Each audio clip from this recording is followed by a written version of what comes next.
Hey everybody. I wanted to do just a short video tonight. I wanted to kind of talk about a comment that I made in my last video. I mentioned that we are engaged in class warfare, spiritual warfare, and that it's a cold war and that we're losing. And I didn't think that that was a terribly controversial comment, but it ruffled some feathers. So I just wanted to make a follow-up video and just kind of share my perspective and give you some statistics to think about, and you can come to your own conclusions. So, first of all, I just want to clarify, when I say it's a Cold War, I mean that while it is warfare, it is spiritual warfare, it is class warfare, it's not like there are armies fighting each other in the streets, right? I mean, it's almost like a secret war. It's something going on in the background intentionally so that the elites can basically control our lives. And the other thing is, when I talk about the elites, when I talk about the ultra wealthy, I don't mean like millionaires. I mean, being a millionaire in America it's not really a big deal. If you work really hard, if you make, sound investments, if you work for some corporation or whatever, you can pretty much guaranteed be a millionaire by the time you retire. I have nothing wrong with that. There's, plenty of wonderful millionaires. It's really the billionaires that I have more of a problem with. These billionaires, these ultra wealthy people, they're like dragons in human skin. I mean, they hoard wealth. They get these mountains and mountains of money and gold and power. I mean, more than any single human should ever have. When you talk about a million versus a million seconds ago is 11 days ago. A billion seconds ago is 31 and a half years ago. I mean, that's not the same ballpark. It's not even in the same discussion. So, millionaires, totally fine. Billionaires. So, what do I mean by warfare, really? I mean, to be in a war, there's got to be casualties, right? Well, we do have casualties. In America, in the United States, there are 770,000 people every day that don't have anywhere to sleep at night. They sleep in tents, they sleep on the street, sometimes they're lucky enough to sleep in a car. But it's not like there aren't enough houses. I mean, we have millions of empty houses right now in America. The issue is not that there's no space for these people. The issue is wealth inequality, because these people don't have enough money. They don't get to live in a house. Now, when I talk about wealth inequality, the top 1% in America, the top 1% wealthiest people, own 30% of all of the wealth in the United States. 1/3.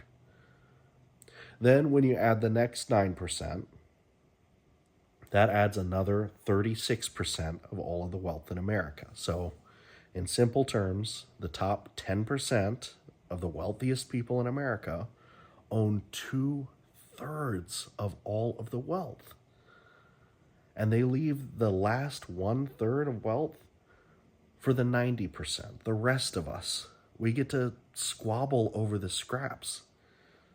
So 770,000 people get to sleep on the streets or in tents, while the top 10% owns 2/3 of all of the wealth. In America, 47 million people experience food insecurity every day.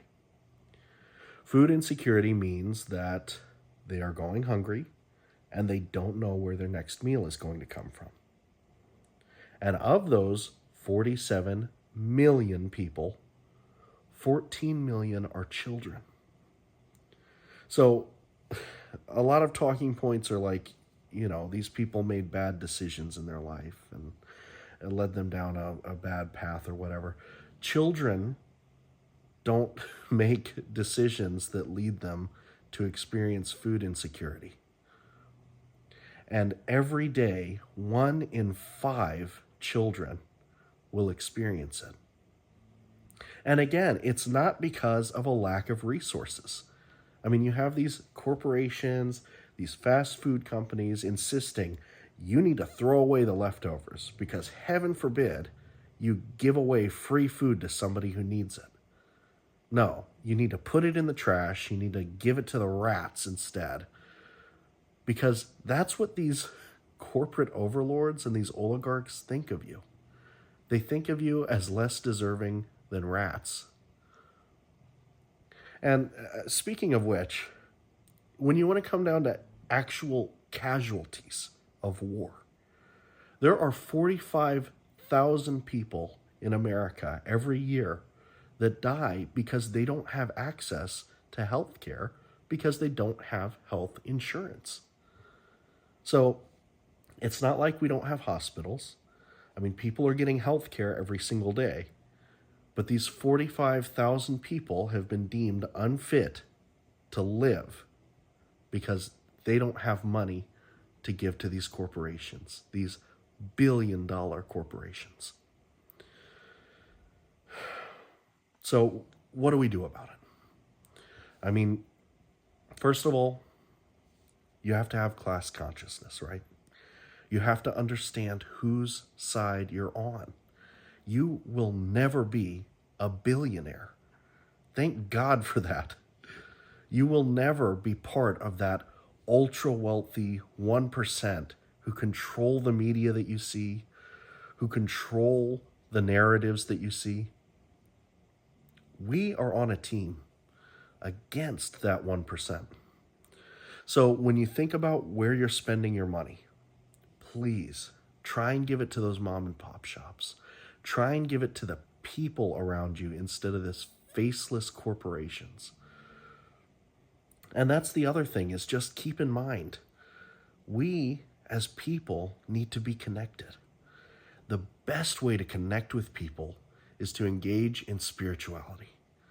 So meditate, pray together, come together in unity, and understand that when you come together with your fellow man, you become more than the sum of your parts.